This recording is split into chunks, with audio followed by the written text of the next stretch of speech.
Man, hope in the Lord is what changes the direction of our lives. And what a story we have to tell. Each one of us having stories. Each one of us, I believe, having a story. We all have them. When we look at it, some of our stories are similar. Some of our stories are interesting. Some of our stories take a different turn than probably what we're prepared for. And when we think back on it, we have stories to tell.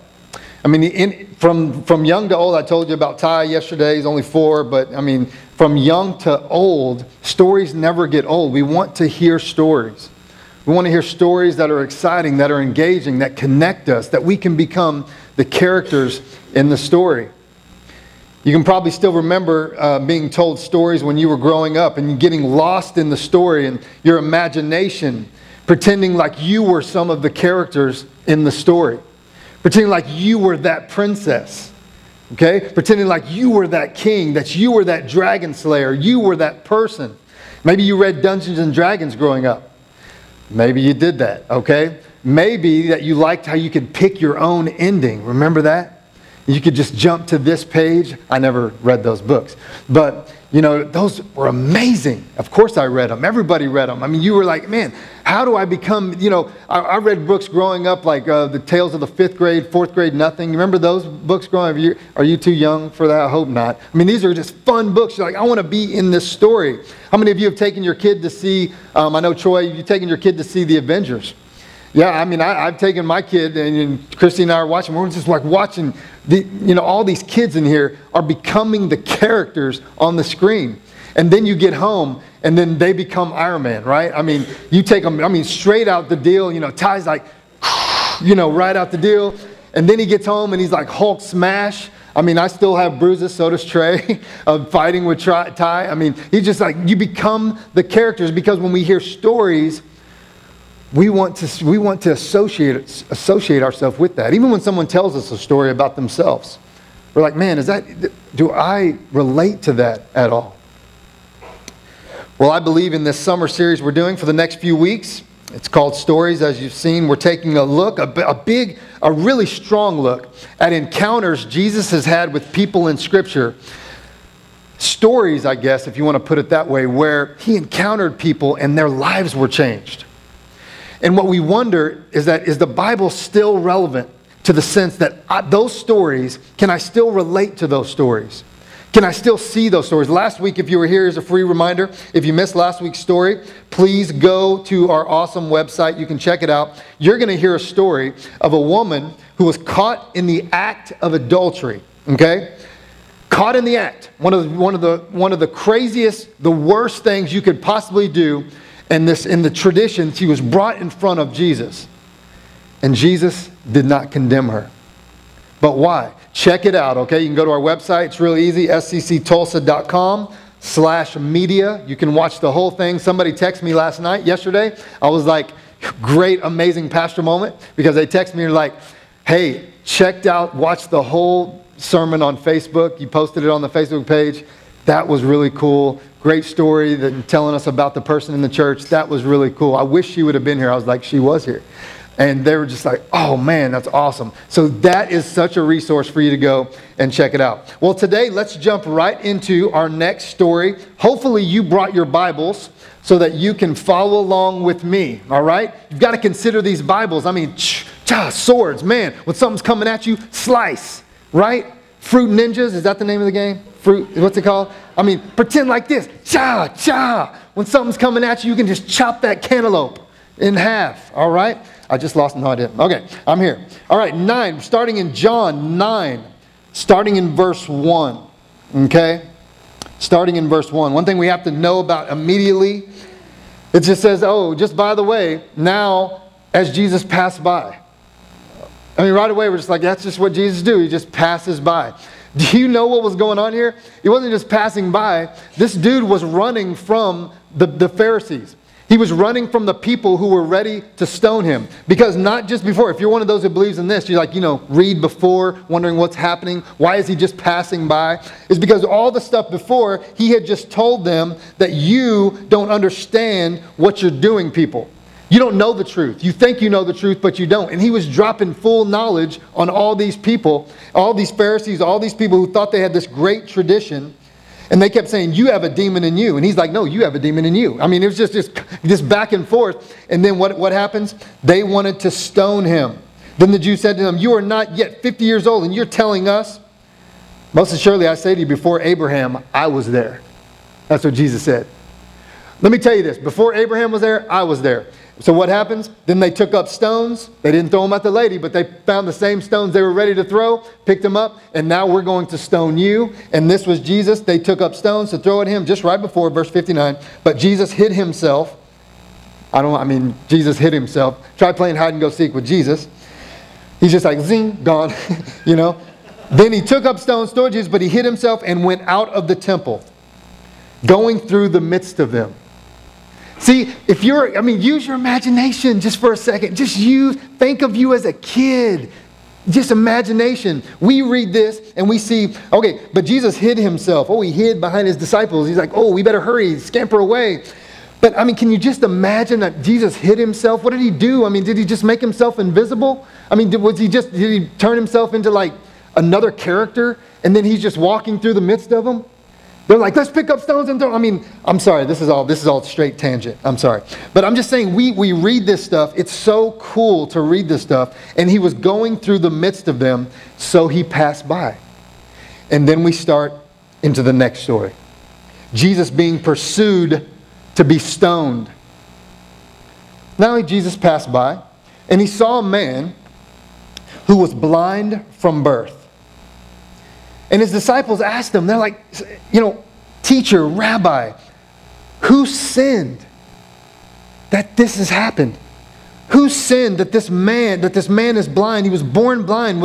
Is it this man's sin or his parents' sin that he was born blind? This man was a beggar, okay? He was a beggar. He's sitting at the gates of the temple. A smart place to be, by the way. If you think about it, you just lifted high, you're singing stronger, and then you go out the doors of the church, and there's the beggar right there.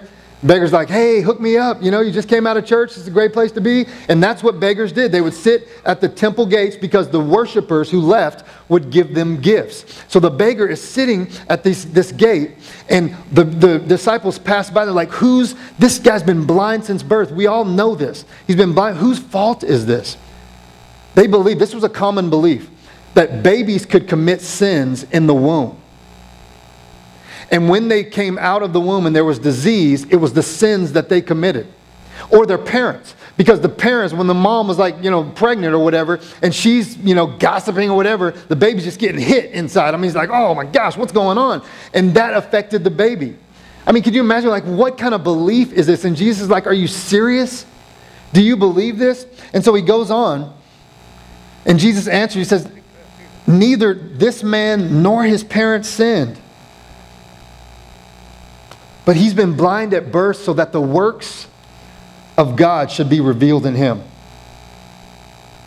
He goes on to say, he says, I must work the works of him who sent me while it is day, while I'm still able to do that, because the night is coming when no one can work.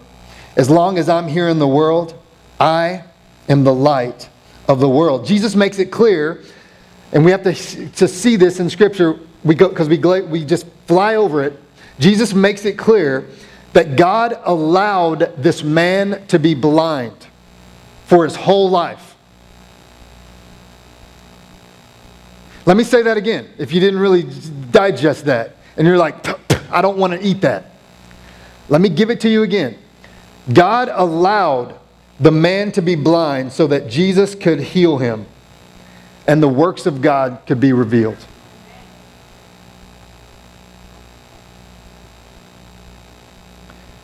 And he says, I'm in the world, and I'm going to be the light of the world. Check this out. This is all happening right here at the gates. They're like all ready to stone him, and he's like, let's stop right here. Let me show you what's going on here. This man's born, he's a man, okay? Born blind. So then he says, all right, let's do this. So when he said these things, he spits on the ground. I was going to demonstrate this, but I'm like dry mouth right now. So he spits on the ground, he kneels down, and he begins to make a clay mixed with his spit and the mud. I don't know about you, but if I'm the friend of the guy and I can see, I'm like, okay, man, I think this guy's going to like heal you. Wait, he spit on the, he spat, what was that noise? You're like, blind man's like, what just happened? What just happened? Friends are like, just sit still, man. Just sit still. You hear the loogie hit the ground. He's like mixing it up. Hey, what's that? I smell dirt, mud. Oh, what is he doing? Just hold still. Something's about to happen. I mean, your other friends are like saying, nothing. He's not doing anything. It's all good. It's fine. Everything's going to be perfect. And he spat on the ground. He makes this clay. Because here's the deal. People believe that if you had an eye infection, that the mixture of spit and making this mud would make this clay that you could put on your eyes to heal infection of your eye. Now, are you with me yet? That infection, blind from birth. Small pink eye, blind from birth. And Jesus is doing the same thing. And he's saying, watch this. I'm going to do what you guys do. But he was born blind and he won't be blind anymore. So he tells the man, what does he tell him? He says, I want you to go and wash in the pool of Siloam. Now, for there to be healing here, I want you to do something. And can you imagine the walk to this pool? Old Testament stuff real quick. King Hezekiah built this long 500-yard through solid rock tunnel of water that ran from the far east walls of Jerusalem into the city, to the pool of Siloam. Because in case there was ever an invasion that went on, they would always have this water that would be coming through 500 yards through rock to build this. And in case there was something like a siege going on or whatever else, they would still have provision. So Jesus tells him, I want you to go now and go and wash in this pool. Can you imagine the walk from where Jesus was to this pool with your friends? Clay and mud all over your face, and the belief you still have to have that this guy knows what he was talking about, that this is really going to work. I mean, some of us, we can't make it 3 feet. And he walks this whole way and washes his eyes. But he had something to do. It's a huge part of the story to see. Safely, blind man makes it, of course. So as he goes, he went to the pool. Verse 8. Therefore the neighbors and those who previously had seen that he was blind said, now key words, neighbors, his community, his people, all right, said to him, is this not the one who sat and begged and was getting gifts from the worshipers? Is this not the same one? Some said, yeah, this is he, man, check him out. Others said, no, he just looks like him. That's not him. Some said, this is unbelievable. There's no way that this is him. Therefore they said to him, how were your eyes opened? How were you able to see? And he answered them, he said, hey, there was a man called Jesus. He made clay, he spit a loogie in the ground, he mixed it together, and he anointed my eyes and said to me, go to the pool of Siloam, meaning sent, and wash. So I went, and I washed, and I received sight. Then they said to him, where is he? Where is he? Where's this man at? And he said, I don't know. You know, when something great happens in our lives, and sometimes we don't know how it happened. It just happened. And there's people asking us, they're like, how did it work out for you? Like, when you had that, when this went wrong with you, or when your baby was in the hospital, or when you lost your job, or how did it work out for you? And it worked out for you, and you just don't know, but you want to tell people, and you're just like, I don't know how it worked out, but it just worked. And then you start to figure out that maybe it was this man, Jesus, and you start telling those friends that it was this Jesus who you've been praying to on that Sunday when you go to that church, and you really think that the church people were praying for you, and it really happened, and your baby was healed, and you're out of the hospital, and you don't have cancer anymore, and you got the job, and you're able to get that, and you try to explain that to them. What happens? Isn't there an awkwardness that begins to happen? Like, really, come on, really, cool, great, I don't really, don't you start to feel that happening? let me tell you what happens to this man. His community and his neighbors then said, well, let's bring this man. They brought him, who formerly was blind, to the Pharisees. Remember, the strict observers of the law. Now it was the Sabbath. Okay, they believed you don't do this stuff on the Sabbath. These kind of miracles, you don't work on the Sabbath. You don't commit these types of things on the Sabbath. And so now it was the Sabbath when Jesus made the clay and opened his eyes. Then the Pharisees also asked him again. Now, he who had received sight, he said to them, he put clay in my eyes, I washed, and I see. I've told you already. He put clay in my eyes, he spit on the ground, he put clay in my eyes, I washed in the pool, and now I see. Others said, how can a man who is a sinner... Remember, he used to kick his mama too much in the womb. He sinned. I don't know what, I mean, he was a sinner. He was born with this disease. How is a sinner able to do such a thing, do such these signs, be healed? And there was a division among them. Could Jesus do these things? I don't know. He did these things. Was it really Jesus? Was it this man blind? It's a fake guy. It's another guy. They said to the blind man again, what do you say about him because he opened your eyes? What do you say? Well, he says he's a prophet. He's a prophet. But the Jews didn't believe concerning him. They didn't believe. They even asked his parents. They said, went to his parents. It's like, is this your son? Is this your son? The same son that was been blind from birth? You were the one that had him, Mom. Is this your son? And the parents said, yes, this is my son. This is him. But the parents were so afraid from being thrown out of the community, being thrown out of what they thought was the community, that they said, I don't know who did it.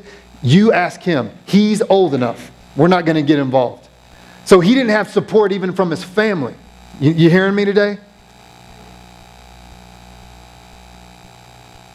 They just wanted to be bystanders.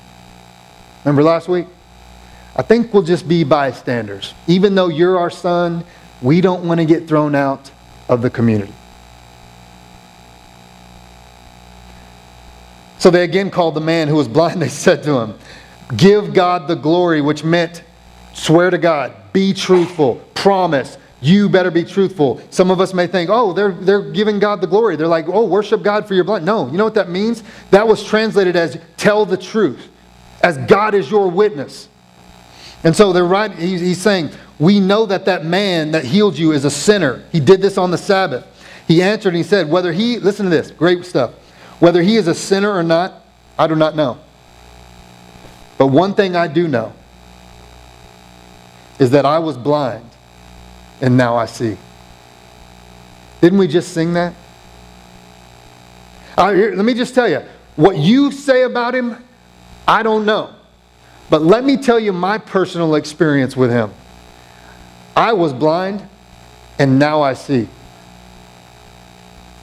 What a testimony. He just said, let me just tell you the truth of what happened. Then they said to him again, what did he do to you? How did he open your eyes? Don't you remember the clay and the mud and the wash and the sea? I told you already. What's wrong? Do you want to be his disciple now? This is what the blind man said. He started to get cocky now.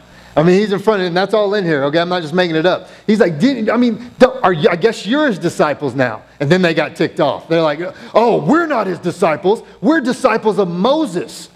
You're his disciple. And that's like the worst thing you could say to the guy. I mean, hey, you're a disciple of Jesus, you know? They're like, don't say that to me. I mean, come on, really? That's what you could come up with? That's all? I mean, really, come on? I got dirty clay all over my face and you want to say I'm a disciple? No, he's like, hey, you're the ones who are messed up. And so what do? They throw him out. They throw him out of the community. There's three types of, being thrown out of the synagogue or the community. You can read it all in here. There's three types. There's like a 30-day. You're getting the old 30-day boot where you cannot become 6 feet within anybody in the community. That's like me, Carlos.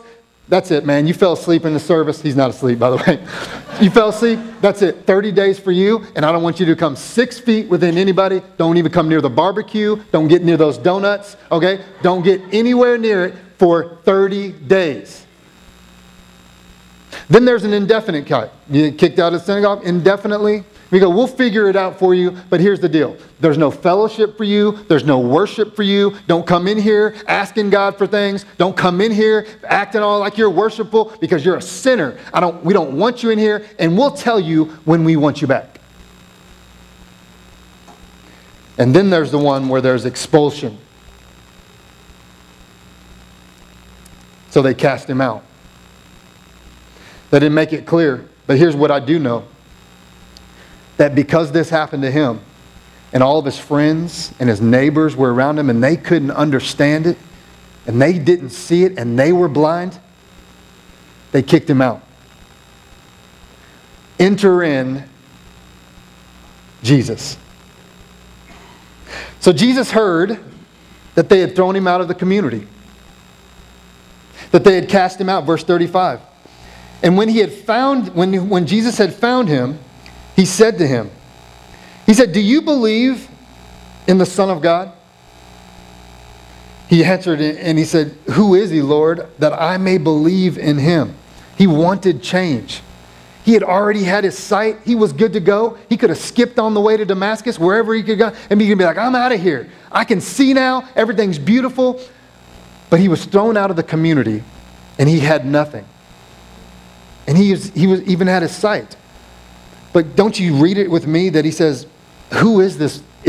So that I can believe in him?" He wanted change. And Jesus said to him, "You have both seen him, and it is he who is talking with you."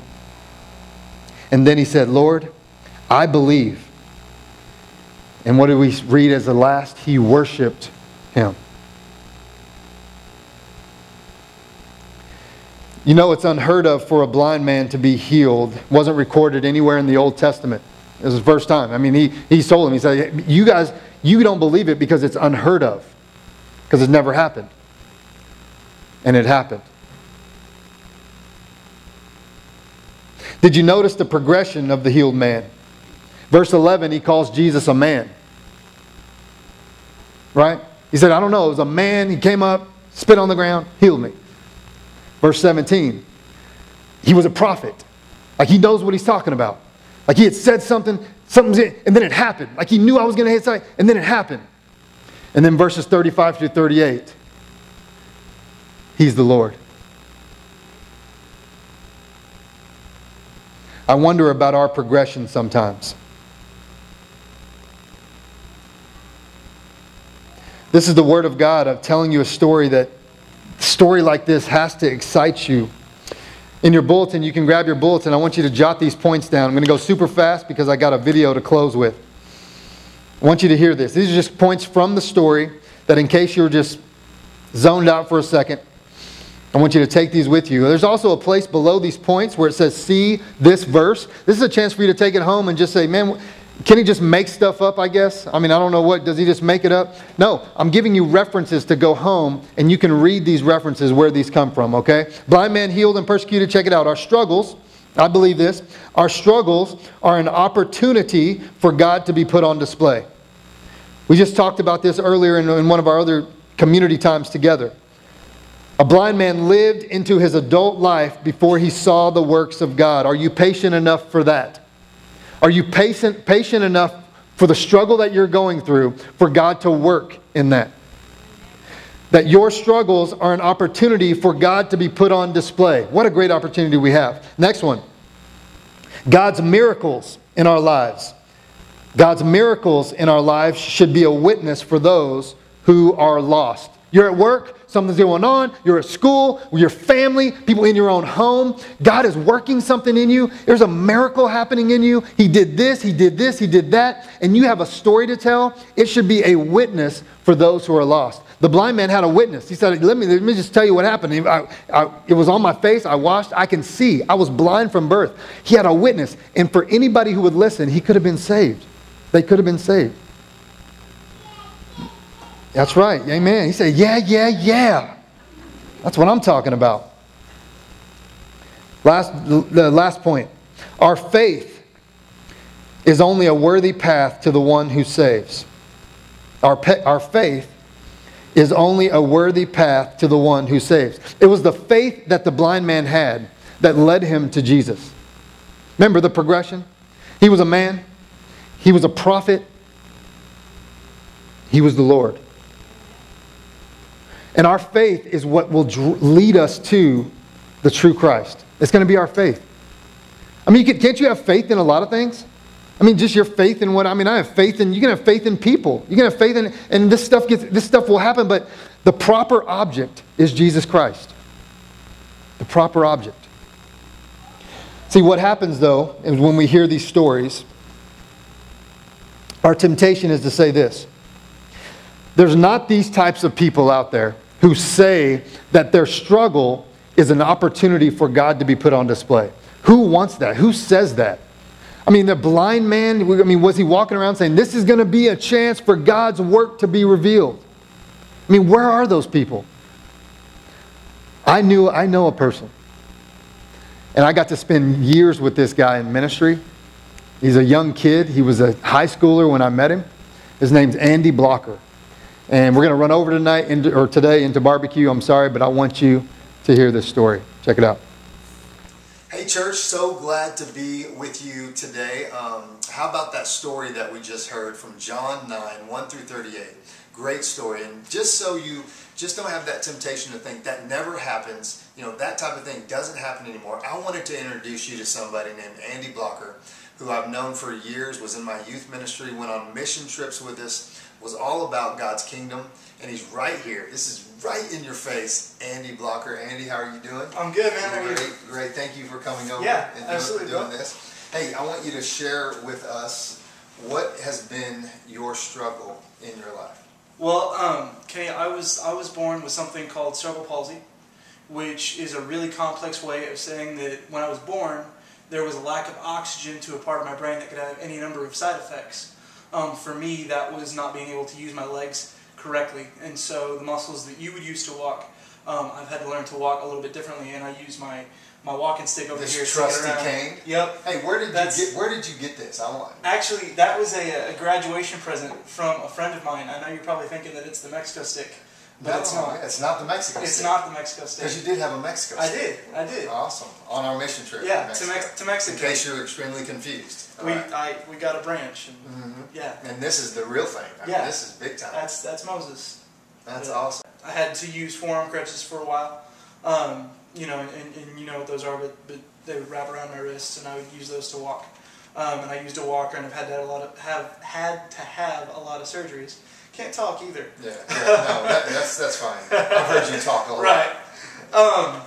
But that's pretty much that's what the deal is. I can't walk quite right, and it's just have a lot of assistance getting around and stuff. Yeah, here's what I've known about you though. And I knew you when you were in the crutches on your arms. Yeah. I remember that time. I remember when you had the walking stick from Mexico. Now you have this really snazzy walking stick here. Right. I remember when you were walking without anything. You just said, you forget this. I want to do this. I've seen it all. But one thing I've seen you do is be a part of, whether it's been a youth group, been a part of what God's doing somewhere. I mean, we've been on mission trips together to Mexico. I want you to tell me that. How has your struggle been a way for God to be put on display? Well, I struggled with it for a long time because obviously, growing up, elementary school, public school, all that, kids obviously, whether they mean to or not, kind of look down on you. And so, as I was growing up, kind of started getting a little self-conscious, retreating a little bit, and going through a lot of stuff. But actually, when I started coming to St. James, the summer before that, I was at a church camp, and Camp Barnabas, which is a camp for kids with disabilities. And I was praying at a cross, and God spoke to my heart, and He gave me 2 verses, one of which was 2 Corinthians 12:9, which is, "My grace is sufficient for you, for my power is perfected in your weakness." So boast in your weakness. Damn. Yeah, to the glory of God the Father. And that to me was like, now hang on. I can use my struggle to say, where I am weak, where I lack, where I don't measure up, God can shine through that and make up for it. Like, that's absolutely crazy. And so, like, that's kind of been my thing, when I know whether it's physical, whether it's spiritual, whether it's whatever, I know that when I'm weak and when I'm struggling and when I'm hurting and when I just can't get it right, like, I can turn that to God and be like, be perfected. Right. We're talking about the story actually of the blind man, blind from birth, right, happened from birth, and the disciples were saying, whose problem was it? Whose fault was this? that this happened. And Jesus was so quick to say that it's no one's fault. It's for God's glory that this happened. I'm going to ask you a tough question, not on our notes or anything else. I was just thinking, have you ever thought of it that way, that you really have God to blame for this, or do you have God to thank for this? What have you thought either way? It was one of those, I had to be able to thank God, because I used to think growing up, if I had been able to walk and play basketball and do all sorts of stuff, I probably would have been a really big jerk. Believe it or not, You've been a jerk. I'm kidding. That's just because I love you. But I would not have been the same person, and the fulfillment that I get from being able to dwell on God's word and preach to His people and just show that love, like that all comes from sitting and thinking about the tough stuff in life because I had to. Yeah, you're involved locally. I think if you know this, it's at 146th and Memorial Combat Team. Not anymore. But yes, we actually had to move out of that building. But okay, but you were involved in the combat team, and tell everybody just briefly what the combat team's about. Well, basically, what we do is we're a martial arts team that we use our gifts and talents in the martial arts to go around the world and preach the gospel. Yeah. We bring people in with saying, hey, we're going to break boards, we're going to break concrete, we're going to, cut watermelons in half on people's stomachs, and then we use that to say, okay, here's Jesus. That's awesome. You're going to Egypt. Yeah, going to Egypt July 7th. Yeah. And so... Well, our church are about community. I don't talk about community much. I think everybody would be laughing if they heard that. I talk about community a lot because it's huge. True gospel community can actually save people. Let me ask you this. Okay. Have you felt like, in a sense, that community in the church and with the combat team has been a healing for you? It has.